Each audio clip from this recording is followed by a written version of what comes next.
Now, let's dive into today's story. Chapter 1. The Perfect Lie. Nathaniel Nate Brenner had always believed his life was built on solid ground. At 52, he had amassed a modest fortune through his custom furniture business, which had begun in his garage 25 years ago and grown into a respected brand with 3 showrooms across the state. His hands, calloused and strong, were a testament to his dedication, a man who believed that anything worth having was worth building yourself. His colonial-style home in Oak Ridge Heights stood as a monument to his success. 4 bedrooms, a workshop out back, and a sprawling backyard where he'd taught his children to play catch. It was also where he'd proposed to Victoria, Vicky, under the maple tree that now cast shadows across their bedroom window each morning. That morning, June 15th, Nate woke with a strange feeling in his gut. Something felt off, though he couldn't place it. Vicky's side of the bed was already empty, the sheets cold.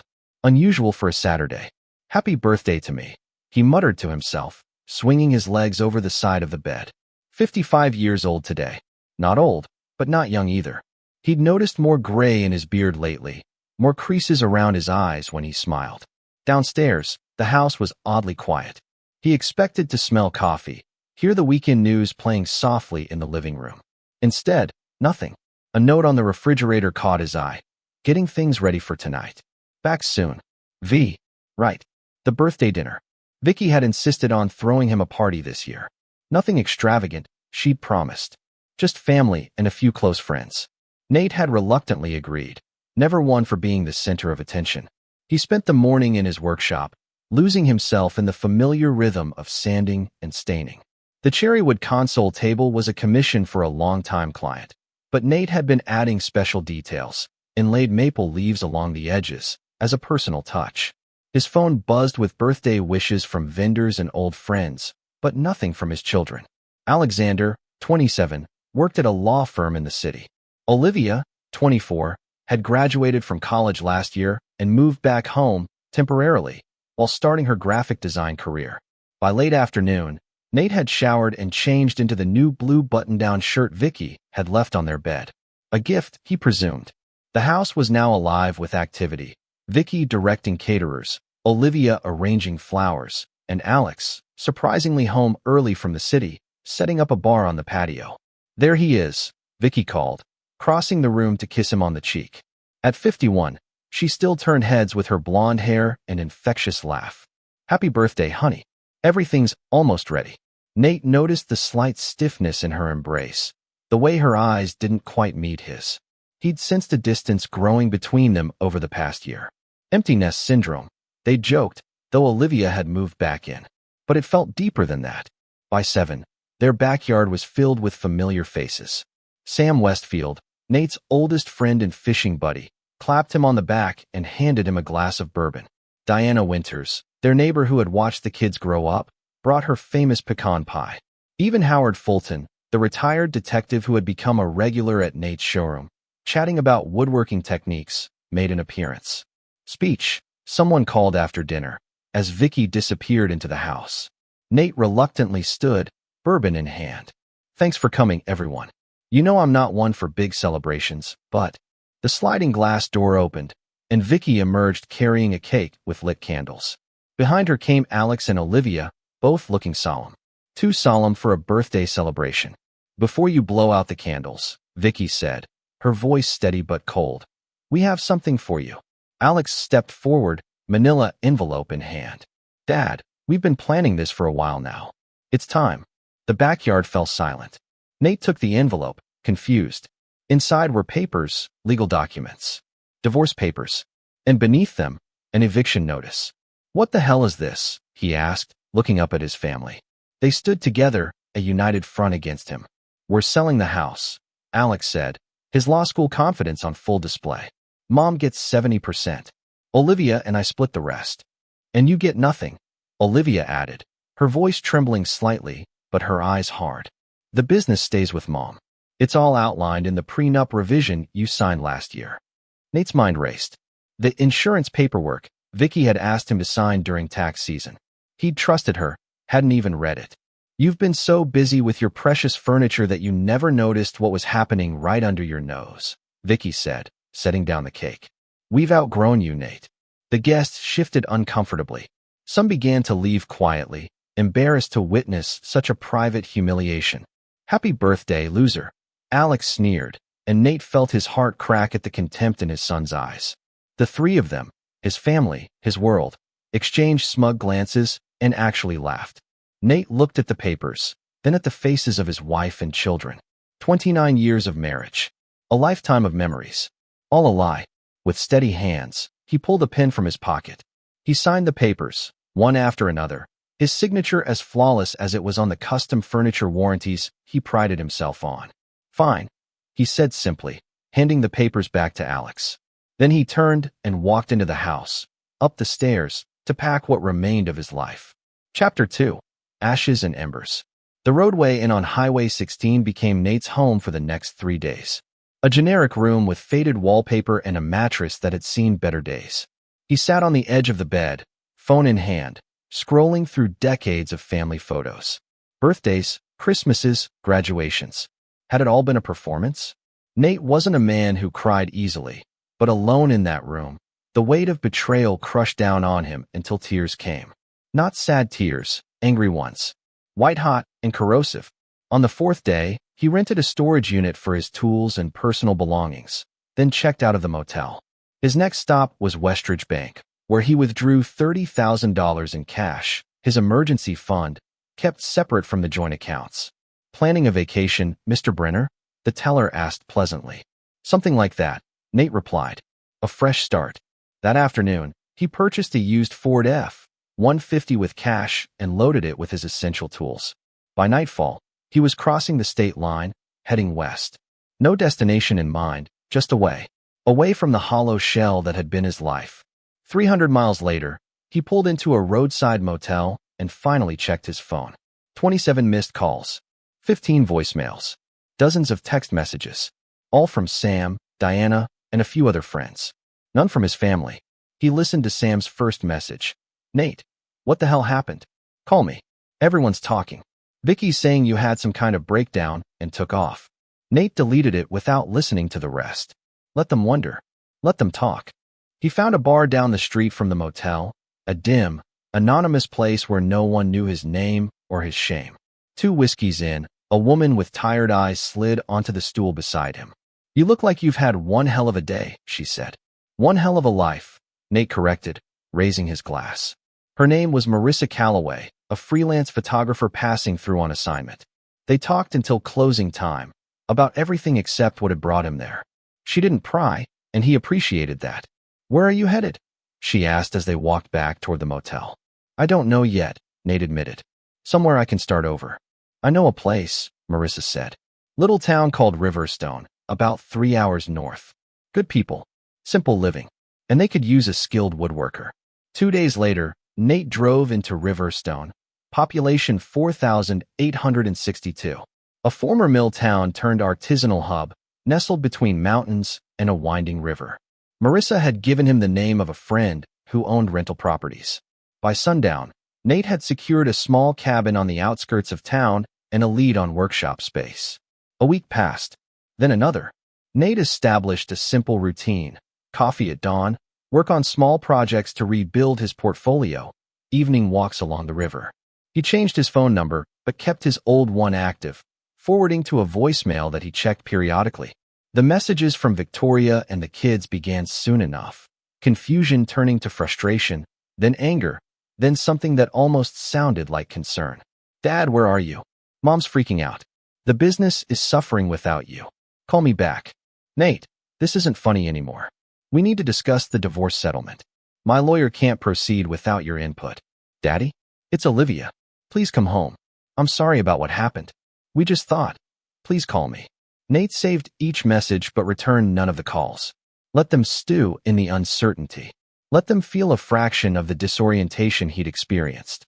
In Riverstone, he began to heal, or at least to bandage the wound. He rented a small storefront on Main Street and hung a simple sign: Brenner Custom Woodworking. He built pieces on commission, smaller than his previous work, but with the same attention to detail. Word spread quickly in the small community. One evening, as he was closing up shop, a tall man in a tailored suit entered. "Mr. Brenner?" Henry Blackwood. I've heard good things about your work. Blackwood owned a chain of boutique hotels across 3 states and wanted to discuss custom furniture for a new property. It would be Nate's biggest opportunity since starting over. I'd need to see the space first, Nate said cautiously. Of course. The property's about 4 hours from here.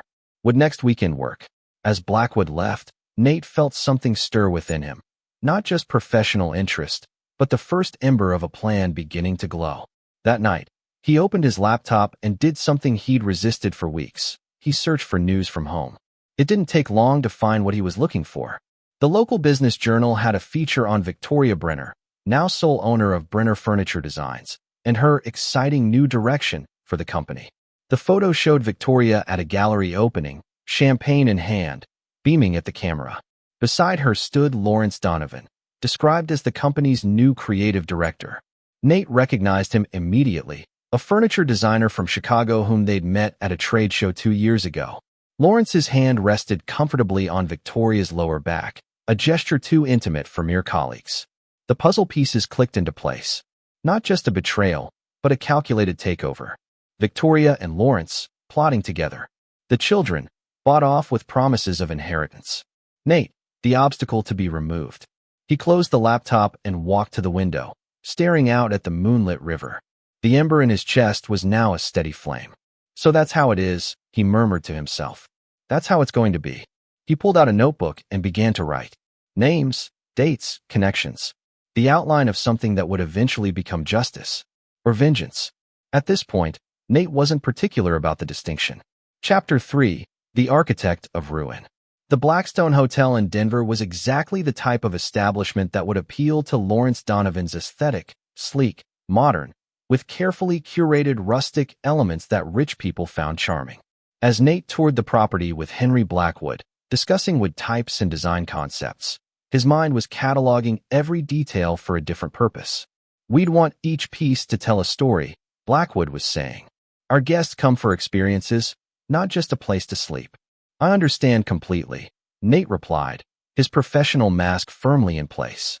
Each room should feel like a discovery. By the end of the weekend, Nate had secured a contract worth $120,000 for custom furnishings throughout the hotel's executive suites. More importantly, he'd laid the first stone in the foundation of his plan. Back in Riverstone, he made 2 phone calls. The first was to an old contact from his supplier days, a man named Russell Flynn who had connections in the less reputable corners of the industry. The second was to Sam Westfield. Jesus Christ, Nate, where the hell have you been? Sam's voice was equal parts relieved and angry. Everyone's been looking for you. Not everyone, Nate replied coldly. How's Victoria? A pause. Look, man, I don't know what to tell you. She's with someone else now. That designer guy from Chicago. They're not even trying to hide it. And my kids. Another pause. Alex is working at Victoria's company now. Some VP position. Olivia, she seems confused. Asks about you sometimes. Nate absorbed this information like body blows. I need you to do something for me, Sam. No questions asked. Anything, brother. You know that. I need information. Everything you can get on Lawrence Donovan. His background, his finances, his weaknesses.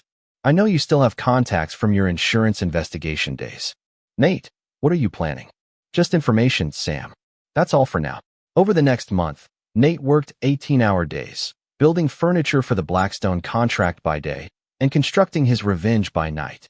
Sam's information arrived in encrypted emails, painting a picture of Lawrence Donovan that grew more interesting with each revelation. Lawrence came from old money that had mostly dried up. His design career was respectable, but not stellar. He had a gambling problem he kept carefully hidden and debts to people who didn't advertise in the yellow pages. He'd been married twice before, each ending when a more advantageous opportunity presented itself. Most crucially, Lawrence had a pattern, finding successful businesses with vulnerable ownership structures, worming his way in through personal relationships, then engineering takeovers. Victoria wasn't his first conquest, in business or in love. She was simply the latest. As for Victoria herself, Sam's intelligence was equally revealing. She had moved Lawrence into the house, Nate's house, within weeks of the birthday ambush. She was aggressively rebranding the company, erasing all traces of Nate's influence. and she was liquidating assets at an alarming rate. She's planning to sell everything and move to France with this guy, Sam reported. The rumor is they've already put a deposit on a chateau. Nate completed the Blackstone project 2 weeks ahead of schedule, earning effusive praise from Blackwood and recommendations to his wealthy circle. Commissions began flowing in, including one from a tech billionaire for his Aspen retreat, a project that would put Nate in the orbit of people with serious influence. With his professional resurrection underway, Nate turned his full attention to Phase 2. He rented a small apartment in his old city, using a different name and paying cash. On weekends, he would drive the 4 hours back, don a disguise simple enough to avoid recognition but effective enough to move freely and observe. He watched Victoria and Lawrence at restaurants, photographed them entering hotels for business meetings. He tracked his children's movements, Alex's predictable route from his downtown apartment to the office, Olivia's less structured schedule as she bounced between coffee shops with her laptop. Nate also visited his old suppliers, using his alias and a story about starting a new venture. He asked casual questions about Brenner furniture designs, hearing disturbing answers. Quality's gone downhill since Nate left, one lumber supplier confided. This new guy cares more about how things photograph than how they'll hold up. Victoria's canceled half her standing orders, another reported. Word is they're outsourcing production to Malaysia. Everything his family had pretended to value, craftsmanship, integrity, legacy, was being dismantled for quick profit. The business he'd built from nothing, the reputation he'd crafted with the same care as his furniture, all being fed into a shredder. One rainy Tuesday, Nate sat in his rental car outside his former home, watching Lawrence's Porsche pull into the driveway. Through the streaming windows, he could see Victoria greet him at the door with a kiss. Behind them stood Olivia, smiling weakly. One big happy family. Something broke inside Nate in that moment. The last thread of restraint, of civilized behavior, of the man he'd been raised to be. In its place grew something harder, colder, more calculated. That night, in his sparse apartment, he made the final adjustments to his plan. It would take time. It would require patience. But when it was done, it would be absolute. He opened his laptop and composed an email to Henry Blackwood, accepting a dinner invitation he'd previously declined. Influential people would be there, potential clients, yes, but also individuals with the power and connections Nate would need. As he hit send, his burner phone buzzed with a text from Sam. Alex asking questions about you. Seems worried about something. Says Victoria acting strange too. Nate smiled for the first time in weeks. They should be worried. The architect of their ruin was drawing up the blueprints, and construction was about to begin. Chapter 4. Wolves at the Door. The Aspen project became Nate's masterpiece and his cover. For 3 months, he created furniture of breathtaking beauty for Montgomery Walsh, a tech magnate with a passion for environmental causes and deep pockets. The commission not only replenished Nate's finances but provided access to a world of power and privilege he had only glimpsed before. This is extraordinary work, Walsh said, running his hand along the edge of a conference table Nate had crafted from reclaimed redwood. You've captured exactly what I wanted. I believe in letting the wood speak for itself, Nate replied modestly. You should come to my foundation benefit next month. People need to see your work and meet the man behind it. The invitation was exactly what Nate had hoped for. Walsh's annual charity gala attracted the type of people who could make or break fortunes with a phone call. Meanwhile, the situation back home was evolving rapidly. Through Sam's intelligence network, Nate learned that Victoria and Lawrence had accelerated their plans. The business was now operating at a fraction of its former capacity, with orders being fulfilled by overseas manufacturers while the original workshops stood empty. They've listed the commercial properties with a realtor, Sam reported. And there's talk about the house going on the market soon. More disturbing was news about his children. Alex had become Lawrence's right-hand man, handling the legal aspects of dismantling what remained of Nate's legacy. Olivia seemed less enthusiastic but was still complicit, creating the rebranding materials that would erase the last traces of her father's influence. And something else, Sam added hesitantly. They've been trying to access your personal accounts, the ones Victoria didn't know about. Nate had expected this. Before disappearing, he had transferred most of his personal savings to new accounts under a holding company established in Wyoming. The trail was deliberately complex, designed to frustrate anyone trying to follow it. Let them try, Nate said coldly.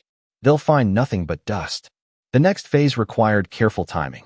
Using contacts provided by Montgomery Walsh, Nate arranged a meeting with Gregory Hayes, a venture capitalist known for aggressive acquisitions in the luxury goods market. I've been following the decline of Brenner Furniture Designs with interest, Hayes said over lunch at his private club. Shame to see such craftsmanship diluted. The current management seems focused on short-term gains, Nate replied, maintaining the fiction that he was simply an interested industry observer. They're vulnerable. To the right offer, perhaps, Hayes mused. Or the right pressure. A week later, Hayes's firm began quietly purchasing supplier contracts and outstanding debts connected to Brenner Furniture Designs. Nothing dramatic enough to trigger alarms, but preparing the noose that would eventually tighten. As autumn arrived, Nate attended Walsh's gala in a tailored suit that revealed his physical transformation. Months of manual labor combined with a ruthless exercise regimen had hardened his body, while his neatly trimmed beard and longer hair changed his appearance enough to provide a shield of unfamiliarity. The event was held at a historic hotel in Chicago, Lawrence Donovan's home territory. The risk of recognition existed, but Nate calculated it as acceptable. He needed to be seen in these circles for his plan to work. Midway through the evening, as he was discussing sustainable forestry with an environmental journalist, Nate spotted a familiar face across the room. Lawrence Donovan, working the crowd with his trademark charm. Beside him stood a woman who was not Victoria, younger, sleeker, hanging on his every word. Nate excused himself and moved to a position where he could observe without being obvious. Lawrence was clearly on the hunt again, laying groundwork while still entangled with Victoria, the predator seeking his next victim. Using his phone, Nate discreetly photographed the interaction. He identified the woman through social media, Renee Burroughs, heiress to a furniture retail fortune. Lawrence was playing a larger game than Victoria realized. The next morning, Nate placed a call to Russell Flynn, his connection to the shadier side of the industry. I need someone professional, discreet, for surveillance only at this stage. I know just the guy, Flynn responded. Former military intelligence. Works private now. Clean record, dirty skill set.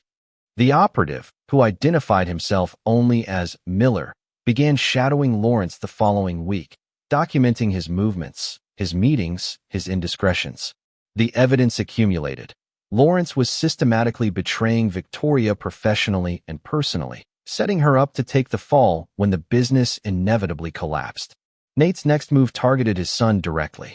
Using information from Miller's surveillance, he discovered that Alex had been cutting corners on regulatory compliance to save costs, particularly regarding the imported furniture that had replaced Nate's handcrafted pieces. Through an anonymous email account, Nate sent a detailed tip to OSHA and the Consumer Product Safety Commission, highlighting potential violations. He included just enough verifiable information to trigger an investigation. 3 days later, inspectors arrived at Brenner Furniture's showroom. The resulting fines were substantial, but the damage to the company's reputation was worse. Several high-profile clients canceled orders. The press began asking questions. Victoria called an emergency meeting, which Miller managed to record. The resulting audio revealed the fractures in their alliance. This is your responsibility, Alex. Victoria's voice, shrill with panic. You assured me the paperwork was in order. Don't put this on me, Alex shot back. Lawrence is the one who insisted on using those suppliers. I told you they were sketchy. Both of you need to calm down, Lawrence interjected smoothly. This is a minor setback. We adjust and move forward. Minor? They're talking about a recall, Lawrence. Do you have any idea what that would cost us? Victoria's voice cracked with stress. Us? There is no us in business, Victoria. There's only who survives and who doesn't. Lawrence's tone had hardened, the mask slipping. Nate listened to the recording twice, satisfaction coursing through him. The first cracks were appearing. Now it was time to apply real pressure. Through Gregory Hayes, he arranged for a series of suppliers to suddenly demand payment in full for outstanding invoices. Simultaneously, several of the company's loans, now controlled by Hayes's firm, were called due because of covenant violations triggered by the regulatory problems. Within weeks, Brenner Furniture Designs was facing a cash crisis. Lawrence suggested selling the house to cover the shortfall. Victoria reluctantly agreed. The final touch was a piece of bait Nate knew Lawrence couldn't resist. He had Hayes approach Lawrence directly with a proposal, help facilitate a hostile takeover of what remained of the company, and receive a generous compensation package plus a senior position in the new structure. Victoria would be left with nothing. As Miller's surveillance confirmed, Lawrence took the meeting and accepted the offer without hesitation. The wolves were now circling, and Victoria had no idea she was being hunted by the pack leader she had invited into her home. Chapter 5. The First Domino. The for sale sign appeared in front of the Brenner home on a crisp October morning. Nate watched from across the street as the real estate agent hammered it into the lawn, the same lawn where he had taught his children to ride bikes, where summer barbecues had stretched into evening, where he had once believed himself happy. Victoria emerged briefly to speak with the agent, her face drawn and tired. She had aged in the months since Nate's departure, new lines around her mouth, a certain dullness to her once vibrant hair. The betrayal business was apparently taking its toll. That evening, Nate activated the next phase of his plan. Using evidence gathered by Miller, he created a dossier on Lawrence's activities, his meetings with Hayes, his affair with Renee Burroughs, his systematic dismantling of the company's assets. He sent copies to Victoria, Alex, and Olivia from an anonymous email address, with a simple message: "Do you know who you're really in business with?" The reaction was swift and messy. Victoria confronted Lawrence that same night. Miller's audio surveillance captured the explosive argument. "You're working with Hayes behind my back? Planning to sell me out?" Victoria's voice trembled with rage. "Don't be dramatic," Lawrence countered, his tone dismissive. "I'm exploring options for when this ship inevitably sinks. You should be thanking me for having a backup plan." "And Renee Burroughs? Is she part of your backup plan too?" A pause. "Who you've been talking to? This is ridiculous." "I've seen the photos, Lawrence." "How long have you been seeing her?" "The whole time you've been with me." The argument escalated, culminating in Victoria throwing Lawrence out of the house. But Nate knew it wouldn't last. Victoria had invested too much in their partnership, both personal and professional, to walk away completely. She would forgive him, as she always forgave those who hurt her. Except Nate, apparently. The next day, Nate made his first direct move. He called Olivia from a new number. She answered on the second ring. "Hello, Olivia. It's your father." Silence, then a choked sob. "Dad? Oh my God, where are you? Are you okay?" "I'm fine. Better than fine, actually." "Dad, you have to come home. Everything's falling apart. Mom and Lawrence are fighting. The business is in trouble. And..." "I know," Nate interrupted. "I know everything, Olivia. I'm calling because I think it's time you decided which side you're really on." "What do you mean?" "You helped them ambush me. You stood there and watched while they tried to destroy me. Now you're seeing who they really are. So I'm giving you a choice." He outlined what he knew about the company's situation, about Lawrence's true intentions, about the trap that was closing around them all. He explained that he was in a position to either accelerate their downfall or offer a lifeline, but only to those who deserved it. "Mom says you abandoned us," Olivia said quietly, "that you ran away when things got hard." Nate laughed, a sound with no humor in it. "Is that what she says? Interesting perspective from someone who served me divorce papers at my birthday party." "I'm sorry about that," Olivia whispered. "It was Alex's idea. He said it would be cleaner that way, and you went along with it. Just like you're going along with all of this." "I didn't know what else to do." "Alex said you'd been cheating Mom out of her share of the business for years. Lawrence said you were planning to sell everything and retire without us."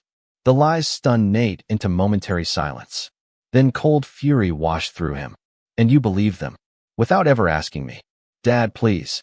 I'm not interested in excuses, Olivia. I'm interested in actions. If you want to save yourself from what's coming, prove it. I need information, documents from the company's servers. Records of the transactions Lawrence has been hiding from your mother. You want me to spy for you?" Olivia sounded horrified. "I want you to choose a side before it's too late to choose at all." After a long silence, Olivia agreed to think about it. Nate ended the call knowing he had planted the seed. Whether it would grow remained to be seen.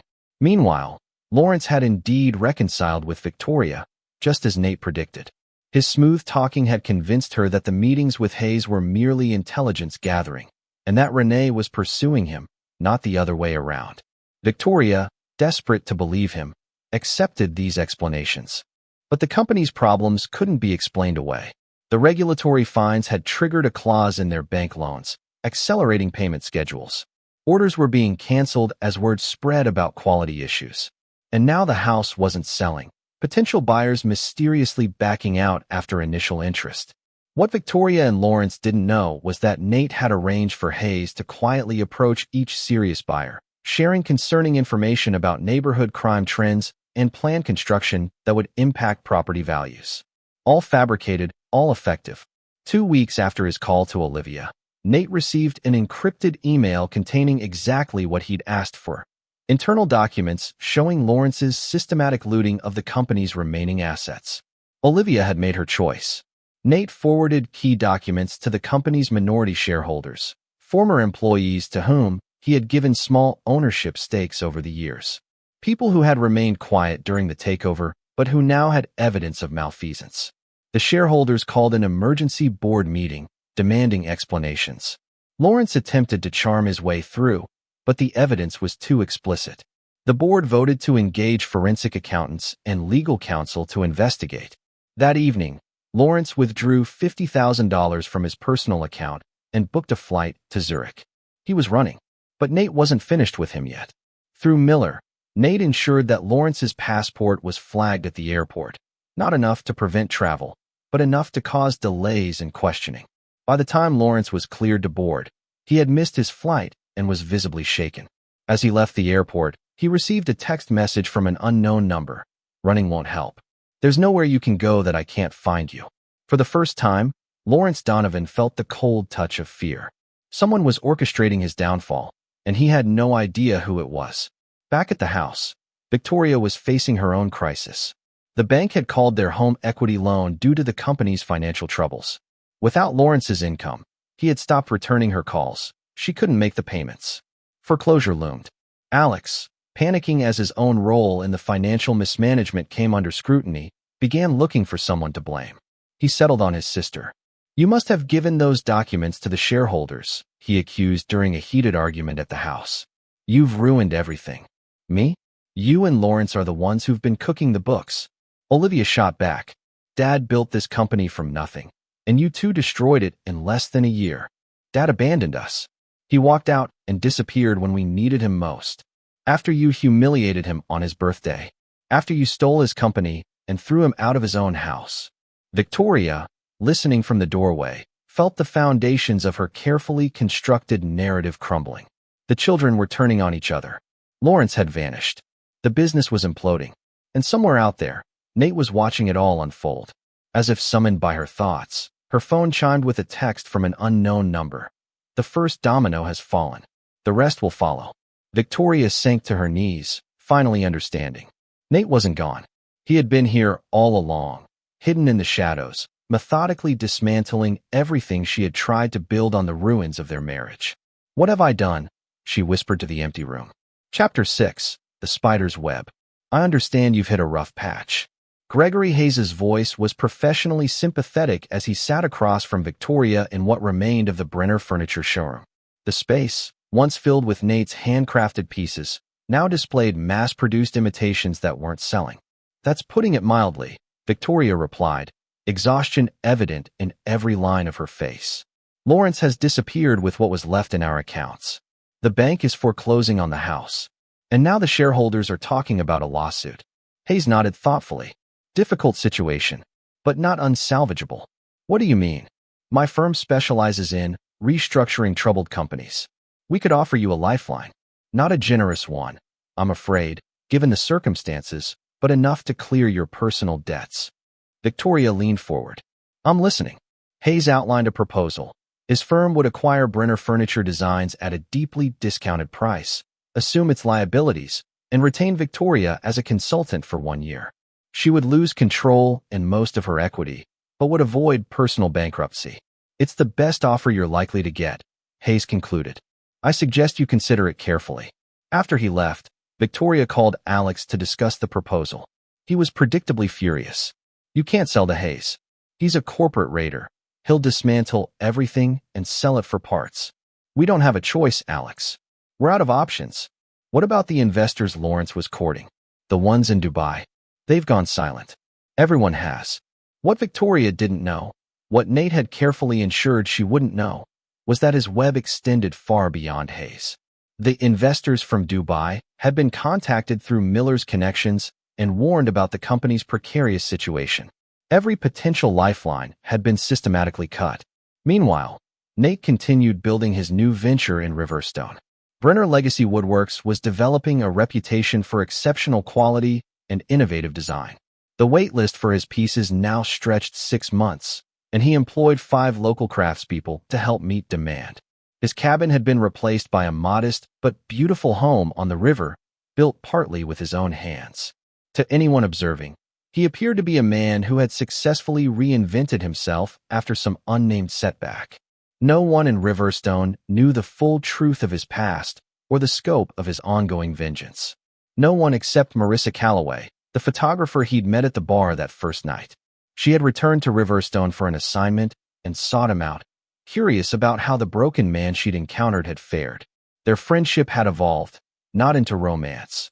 Nate wasn't capable of that kind of trust yet, but into something equally valuable, genuine understanding. "You're different," she observed one evening as they sat on his deck, watching the river flow past. "Stronger, but harder too. I had to become someone else to survive," Nate admitted. The man I was, he was too trusting, too willing to believe in the goodness of others. And the new Nate? What does he believe in? "Justice," he said simply. "Consequences." Marissa studied him. "There's more to your story than starting over after a bad divorce." "There is," Nate agreed. "But it's not a story I'm ready to tell." She nodded, respecting his boundary. "Well, when you are ready, I'm a good listener." That night, after Marissa left, Nate received a call from Sam. "Victoria's agreed to sell to Hayes," Sam reported. "She's signing the papers tomorrow." "And Alex?" "Furious. Threatening legal action, though I don't see what grounds he has. He's been calling around, trying to find a competing offer, but nobody's biting." "Olivia?" "She moved out last week. Got an apartment downtown. Word is she and Alex aren't speaking." Nate absorbed this information with grim satisfaction. The family that had united against him was now fracturing under pressure. But his plan wasn't complete. Not yet. The next phase required careful timing.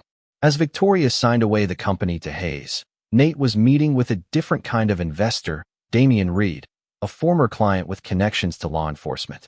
"I appreciate you bringing this to me directly," Reed said, reviewing the documents Nate had provided, evidence of Alex's regulatory violations and Lawrence's financial manipulations. This level of fraud would typically trigger a federal investigation. "That's exactly what I'm hoping to avoid," Nate replied smoothly. "These are serious, but ultimately fixable problems. What I'm proposing is rehabilitation rather than punishment." Reed raised an eyebrow. Unusual perspective for someone who was victimized by these actions.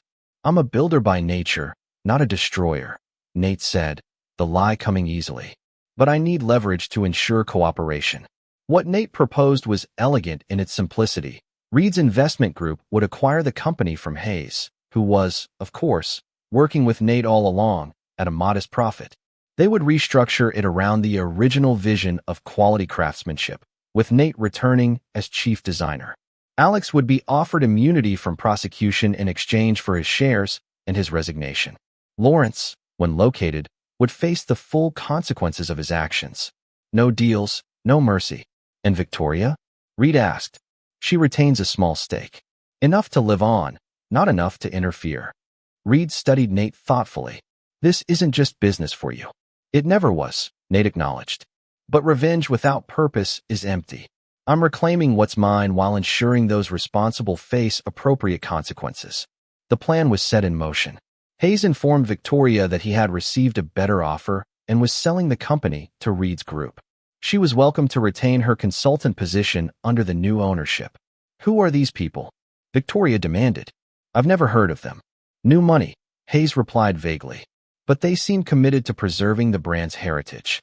The final piece fell into place 3 days later when Lawrence Donovan was located in a Montreal hotel, attempting to establish a new identity. Miller's operatives had been tracking him since his airport detention, allowing him the illusion of escape while cataloging every desperate move. Lawrence was presented with 2 options: return voluntarily to face charges with the possibility of a plea deal, or be forcibly extradited with the full weight of prosecution. He chose the former, unaware that no deal would actually be offered once he returned. As Lawrence was escorted back across the border by federal agents, Nate received the news with cold satisfaction. The man who had plotted to steal his life was about to lose his own freedom. That evening, Nate sat in his workshop in Riverstone, running his hands over the walnut desk he was creating for his new office at Brenner Legacy, soon to be merged with the restructured Brenner Furniture Designs. The wood was warm under his fingers, alive with possibility. His phone buzzed with a text from Sam. "It's done. The feds picked up Lawrence today. Victoria's been questioned as a person of interest. Alex is lawyering up. It's all coming apart just like you planned." Nate set down his phone and picked up his tools. The spider at the center of the web. He had only to wait while his prey thrashed in the silken threads he had so carefully spun. Chapter 7. Ghosts from the Past. The boardroom of Brenner Legacy Designs fell silent as Nate Brenner entered. 14 months after being humiliated at his own birthday party, he walked confidently to the head of the table and took his seat, not as a returning exile, but as the majority shareholder and executive chairman of the newly consolidated company. Around the table sat the board members, Damian Reed and his partners, Gregory Hayes, Sam Westfield, and two master craftsmen from Nate's Riverstone workshop. At the far end, looking small and uncertain, sat Victoria. "Thank you all for coming," Nate began, his voice steady and controlled. "Today marks a new chapter for this company and for everyone associated with it." He outlined the restructuring plan, the return to handcrafted quality, the emphasis on sustainable materials, the apprenticeship program to train new woodworkers. He detailed the financial projections, the marketing strategy, the path to rebuilding the brand's damaged reputation. Throughout his presentation, Victoria stared at him with a complex mixture of emotions: shock, anger, and something that might have been respect. She had aged a decade in a year, her confident poise replaced by a wary fragility. When Nate finished, Reed spoke first. "I think the direction is sound. We're prepared to move forward with the full investment package as discussed." Hayes nodded his agreement. "The market research supports your approach. The premium furniture sector has actually grown despite economic headwinds." One by one, the board members voiced their approval. Finally, only Victoria remained silent. "Victoria," Nate said, meeting her eyes directly for the first time, "you retain a 5% stake in the company. You're entitled to an opinion." She straightened in her chair. "Why are you doing this, Nate? Why not just destroy us completely? You clearly could have." "Because destruction is easy," he replied. "Building something lasting is the real challenge." After the meeting adjourned, Victoria approached him in the hallway. "We need to talk." Privately, they moved to Nate's new office, formerly Lawrence's, redesigned to remove all traces of its previous occupant. Victoria took in the changes, noting the furniture Nate had crafted himself, the absence of Lawrence's pretentious art. "You orchestrated all of this," she said, not a question but a statement. "From the moment you walked out." "Yes. The regulatory investigations, the loan recalls, the buyers backing out of the house purchase. That was all you?" "I had help," Nate acknowledged. "But yes, the plan was mine." Victoria shook her head in disbelief. "I never thought you had it in you. This level of calculation. You taught me a valuable lesson, Victoria. Never underestimate what someone is capable of when everything is taken from them." She flinched at his cold tone. "What happens now? To Alex? To Olivia?" "Olivia made her choice when she sent me the documents proving Lawrence's fraud. She has a position waiting for her in the company if she wants it." "And Alex?" Nate's expression hardened. "Alex faces consequences. The evidence of his regulatory violations has been provided to the authorities. He'll likely avoid prison due to his cooperation, but his law career is over." "He's your son, Nate." "No," Nate replied, his voice like ice. "He surrendered that privilege when he called me a loser and laughed in my face. When he helped steal my life's work and throw me out of my own home." Victoria's eyes filled with tears. "And me? What's my punishment?" "You'll live with 5% of what could have been yours. You'll watch from the sidelines as I rebuild what you tried to destroy. You'll never again have control or influence over anything that matters to me." His voice dropped lower. "And you'll know, every day for the rest of your life, that you had something real and threw it away for a con man who abandoned you the moment things got difficult." Victoria wiped her tears with shaking hands. I made a terrible mistake, Nate. The worst mistake of my life. Yes, he agreed without emotion. You did. After she left, Nate stood at the window of his office, looking out at the city. In his reflection, he saw not the man he had been, trusting, generous, forgiving, but the man he had become out of necessity. Harder, colder, more powerful. He felt no triumph, no joy in Victoria's tears. Only a grim satisfaction that justice, as he defined it, was being served. That evening, he met Olivia at a quiet restaurant downtown. She arrived looking nervous, her eyes darting around as if expecting an ambush. Relax, Nate said as she slid into the booth. This isn't another birthday surprise. She winced at the reference. I deserve that. You deserve a lot worse, Nate replied evenly. But you also took a risk to help me when it mattered. That counts for something. They ordered drinks, the silence between them heavy with unspoken recriminations and regrets. Why did you do it? Nate finally asked. Stand with them against me? Olivia stared into her glass. Mom and Alex, they were so convincing. They said you'd been planning to sell the company behind Mom's back, that you'd hidden money offshore, that all those business trips were actually meetings with buyers. And you believed that? Without ever asking me. I was confused and scared. Lawrence kept saying how much better the company would be under their management, how we'd all be taken care of. She looked up, her eyes wet. I was weak, Dad. I wanted to believe them because it was easier than standing against them. Nate studied his daughter, seeing both the child he had raised and the flawed adult she had become. The company is being restructured. There's a place for you in the new organization if you want it. In the design department, not management. After everything I did, you'd still give me a chance? One chance, he clarified. Not because you deserve it, but because I choose to offer it. That's the difference between us, Olivia. I make my own choices. I don't let others make them for me. She nodded, understanding the rebuke in his words. What about Alex? Alex made his choices too. He's facing the consequences. He's your son. He stopped being my son the moment he called me a loser and laughed while throwing me out of my home. Nate's voice remained steady, but his eyes hardened. Family isn't just shared DNA, Olivia. It's loyalty, trust, respect. Alex betrayed all of that. As they parted, Olivia hesitated, then asked, Will you ever forgive any of us? Nate looked at her for a long moment. I don't know if forgiveness is something I'm capable of anymore, but I can offer you a path forward. That's all I have to give.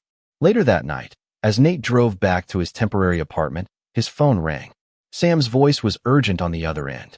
Lawrence made bail somehow, and he's not at his approved address. Where is he? That's the thing, nobody knows. But he made some threats when he was released. Said he wasn't going down alone. Nate felt a chill that had nothing to do with the autumn night. Lawrence was dangerous before, but Lawrence with nothing left to lose was something else entirely. Increase security at all properties, Nate instructed, and put someone on Victoria and Olivia, just in case. The ghost from his past wasn't finished haunting them yet. But then, neither was Nate. Chapter 8, Scorched Earth. The phone calls began at midnight. Victoria was first, her terrified voice leaving a message on Nate's voicemail as he drove across town. He was here, Nate. Lawrence was in the house when I got home. He's taken everything. All the jewelry, cash, even my passport. He said it's your fault. That he's going to make you pay. Please, I think he's lost his mind. Next came Olivia, equally panicked. Dad, someone broke into my apartment. My laptop's gone, and there's a message on my bathroom mirror written in what looks like blood. It says, ask your father what happens to traitors. Dad, I'm scared. What's going on? By the time Nate reached Victoria's condo, a modest two-bedroom she'd downgraded to after losing the house, police were already there. She sat huddled under a blanket, giving her statement to an officer while crime scene technicians dusted for prints. She looked up when Nate entered, relief washing over her face despite everything between them. You came. Of course I came, he replied, surveying the ransacked living room. Are you hurt? No, just terrified. He was waiting in the dark. He said, she broke off, shuddering. He said you'd destroyed his life, so he was going to return the favor. The detective in charge approached Nate, introducing himself as Detective Phillips. Mrs. Brenner says you might have information about the suspect's motives. Nate gave him a carefully edited version of recent events, Lawrence's fraud at the company, his flight and subsequent arrest, the restructuring that had left him out in the cold. He omitted his own orchestration of Lawrence's downfall. So this is revenge, Phillips concluded. Against both of you. Against me primarily, Nate corrected. Victoria and my daughter are just easier targets. After the police left, promising increased patrols and a bolo for Lawrence, Nate called Sam to collect Victoria. Take her to the safe house in Riverstone. Full security. I'm going to get Olivia. Victoria grabbed his arm as he turned to leave. Nate, be careful. The way he talked about you, it was pure hatred. He blames you for everything. Good, Nate said coldly. He should. Across town, Olivia was staying with a friend, too frightened to return to her violated apartment. Nate picked her up and explained the situation during the drive to Riverstone. Lawrence sees himself as the victim in all this, Nate explained. Men like him always do. They can destroy lives without remorse, but when consequences find them, they rage against the injustice of it all. What does he want? Olivia asked, huddled in the passenger seat. To hurt me. And since he can't find me, he's targeting what he believes I care about. Do you? Olivia asked quietly. Care about us still? Nate kept his eyes on the road. I wouldn't be here if I didn't. The safe house was a lakeside cabin owned by Damian Reed, equipped with modern security systems and accessible only by a single road. By dawn, Victoria and Olivia were settled in, with Sam and two of Miller's operatives providing protection. Nate didn't stay. Despite their pleas, he had other plans. Lawrence isn't after you, he told them. He's after me, and I'm done letting him dictate the terms of this conflict. Back in the city, Nate met with Detective Phillips again, this time providing additional information about Lawrence's likely hideouts, his contacts, his habits. He also shared his theory about Lawrence's endgame. He's not running, Nate explained. He could have taken Victoria's passport and valuables and disappeared. But he left a message instead. He wants a confrontation. If you're right, you need protection too, Phillips warned. I appreciate the concern, Nate replied. But I've been preparing for this moment longer than he has. After leaving the police station, Nate drove to a storage facility on the outskirts of town. The unit was registered under a name Lawrence would never connect to him. Inside was everything he needed for the final act of this long drama. Meanwhile, Lawrence Donovan was indeed planning his grand revenge.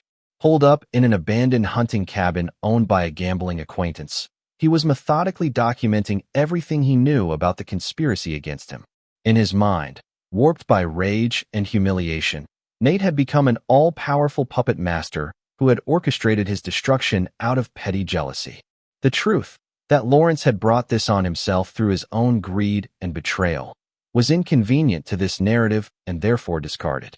What Lawrence didn't realize was that the cabin wasn't as secure as he believed. Miller's surveillance had identified it days earlier as a potential hideout, and miniature cameras had been installed during Lawrence's brief incarceration. Nate watched the feed on his laptop, studying his enemy's movements, his routines, his vulnerabilities. On the third night, Lawrence made a call to a particularly unsavory associate, a man known for solving problems permanently for the right price. Nate recognized the implicit threat immediately and decided the time for waiting was over. The next morning, Lawrence returned from a supply run to find someone sitting in the cabin's single armchair. A man with a neatly trimmed beard and cold eyes that reflected no light. Hello, Lawrence, Nate said quietly. I believe we're overdue for a conversation. Lawrence froze, then lunged for the handgun he'd left on the kitchenette counter. Before he could reach it, Nate's voice stopped him. I wouldn't. The cabin is surrounded, and that gun isn't loaded anyway. I took the liberty of removing the ammunition while you were out. Lawrence straightened, his expression shifting from fear to a brittle bravado. Come to finish what you started? Going to kill me and make it look like an accident. If I wanted you dead, we wouldn't be talking, Nate replied evenly. I'm here to offer you a choice. He laid out the options. Lawrence could surrender peacefully to the authorities, testify against the remaining conspirators in his financial schemes, and serve his time. In exchange, Nate would ensure he was sent to a minimum security facility and received certain privileges. Or he could continue his current path, which would inevitably end with him either dead or facing federal charges that would keep him imprisoned for decades. Why would you offer me anything? Lawrence asked suspiciously. You've destroyed everything I had. No, Lawrence. You destroyed yourself. I just made sure you couldn't take anyone else down with you. Nate leaned forward. And I'm not doing this for you. I'm doing it to close this chapter completely. So magnanimous, Lawrence sneered. The great Nate Brenner, so above it all. You know what your problem was? You never understood power. You had it, but you didn't know how to use it. Your wife saw that weakness in you. Your son too. And yet here we are, Nate observed coldly. You, hiding in a cabin with nothing. Me, holding your future in my hands. Seems I learned about power just fine. Lawrence's facade cracked. You think this is over? It's never over. I'll find a way to hurt you, even from prison. Everyone has weaknesses, Nate. Even you. That's where you're wrong.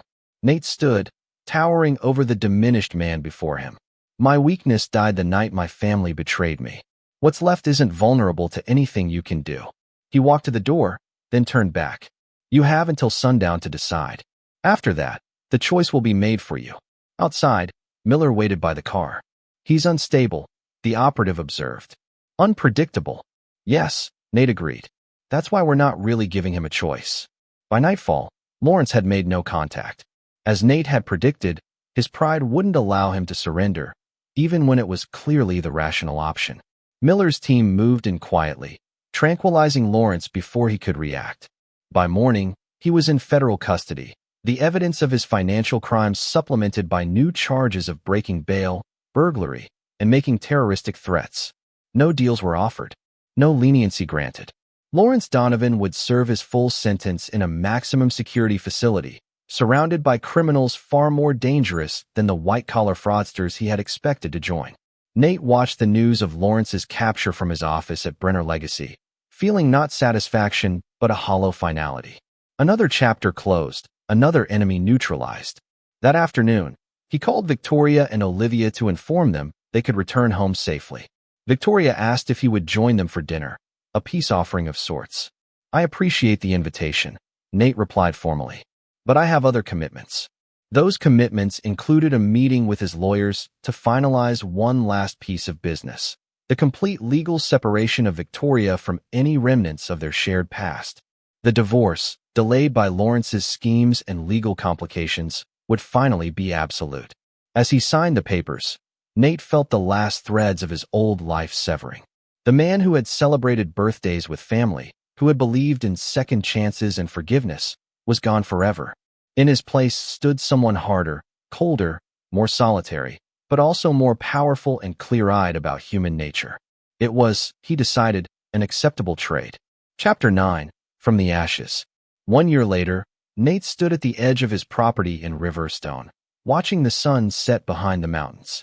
The house he had built with his own hands gleamed in the golden light, not as large as his former home, but more authentic, more truly his.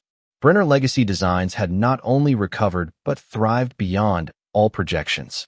The return to handcrafted quality, combined with Nate's reputation for uncompromising standards, had attracted a clientele willing to pay premium prices and wait months for delivery. The company now employed 30 craftspeople across 3 workshops, with an apprenticeship program that had become the envy of the industry. Marissa Calloway emerged from the house, 2 glasses of bourbon in hand. Their friendship had evolved into something more over the past months, not the blind trust of his first marriage, but a wary partnership between 2 people who had learned life's harder lessons. Sam called, she said, handing him a glass. The sale of the Chicago showroom went through. Over asking price. Nate nodded. The final piece of the old company, liquidated to fund expansion in more promising markets. He also mentioned that Victoria's moved to Arizona, taking a teaching position at some design school. Good for her, Nate said without inflection. Marissa studied him. You really don't care, do you? I care that she's no longer my problem. He sipped his bourbon. That's enough. Inside, Nate's phone buzzed with a text from Olivia. First collection launching next month. Still want to come see it. Olivia had surprised everyone with her resilience. After the Lawrence affair, she had thrown herself into rebuilding her career, developing a line of furniture that combined her father's craftsmanship with her own modern aesthetic. She operated independently, but used Brenner Legacy's manufacturing capabilities through a licensing arrangement Nate had approved. Their relationship remained professional, cautiously cordial. Not the easy affection of the past, but not the cold estrangement he maintained with Alex and Victoria either. Alex had indeed avoided prison, but his legal career was finished. Last Nate heard, he was working in real estate in Florida, far from the corridors of power he had once aspired to walk. They had not spoken since the final confrontation, and Nate had no desire to change that. Lawrence Donovan had fared worst of all. 6 months into his sentence, he had been severely beaten by other inmates. Apparently, he had tried to run the same manipulative games in prison that had failed him on the outside. He survived, but would walk with a permanent limp. Nate had received this news with indifference. "Penny for your thoughts," Marissa said, interrupting his reflection. "Just taking inventory," Nate replied, "assessing where things stand." "And what's the verdict?" He looked around at the life he had built from the ashes of betrayal. The thriving business, the home that was truly his own, the woman beside him who accepted him as he was, not as she wished him to be. "I have everything I need," he said simply, "and nothing I don't." Later that evening, as they sat by the fire pit overlooking the river, Marissa asked the question she had been circling for months. "Do you ever think about forgiving them? Not for their sake, but for yours." Nate stared into the flames. "Forgiveness is overrated," he said finally. "Some betrayals cut too deep. Some actions have consequences that can't be undone with words. So that's it. No redemption possible. They made their choices, just as I made mine." He turned to her, his expression softening slightly. "I'm not angry anymore, if that's what you're asking. I don't lie awake plotting further revenge. But forgiveness implies the possibility of reconciliation, of return. There's nothing to return to. The man who left that birthday party, he isn't the same man sitting here now," Marissa observed. "No," Nate agreed. "He's not. That man died that night. What rose from his ashes is stronger, wiser, and far less forgiving." The next morning, Nate received a call from his lawyer. The final paperwork had come through. Victoria had signed off on the last joint property, a vacation cabin in Colorado that Nate had forgotten they even owned. Everything was now officially, irrevocably settled. As he hung up, Nate felt a curious lightness. Not happiness exactly, but the completion of a cycle. The ledger was balanced. Accounts settled. Justice, as he defined it, had been served. He walked to his workshop where a half-finished dining table waited, his first personal project in months. Running his hands over the tiger maple surface, he felt the wood's warmth, its potential. Unlike people, wood never betrayed you. It revealed its true nature from the beginning, its strengths and flaws, its beauty and limitations, all plainly visible to those who knew how to look. Picking up his tools, Nate began to work, shaping something new from raw material. The past was finally, truly behind him. The future, this future he had fought for and built with his own hands, stretched before him, uncompromised by false promises or misplaced trust. It was, he decided, enough. More than enough. This is where our story comes to an end. Share your thoughts in the comments section. Thanks for your time. If you enjoy this story, please subscribe to this channel. Click on the video you see on the screen, and I will see you there.